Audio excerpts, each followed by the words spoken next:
20-foot jumper cables. And these things are pretty heavy duty. Look at that, it's about the size of my finger. Let me show you what you get with this real quick, and then I'll tell you why I like them. You give you a set of gloves, you get some safety glasses, and they give you a wire brush in case you want to clean off the terminals before you jump it. I don't know what I would do with all that stuff, but they did give you a nice bag that you can carry all this stuff in that has a drawstring on it on here, so you can throw it in the back of your car or truck or whatever. So the handle on here feels nice. Obviously, if you got your positive and your negative sides.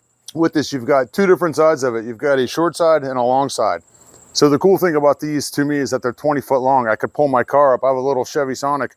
I could literally pull my car up behind another car, hook up to it, and walk all the way around to the front of the other car and hook up, so I don't have to pull car to car, which I think is awesome. So also with this short side right here, it's got this meter on here that will give you an indication of whether or not you've got the polarity reversed. We all know red's positive and black's negative, but some may not know that. It'll tell you whether you've got it hooked up right or not. And also, if you only hook up the short side to a dead battery, it'll give you a voltage reading on here. Now, if it's under, I think it's 6.5 volts, it's not going to show up as anything, but you'll know that you've got a dead battery at least. And I think that's pretty awesome. Pretty heavy duty. Love the handles on here. Nice clamps. And love the length on it. There you go. Ready to throw in the trunk.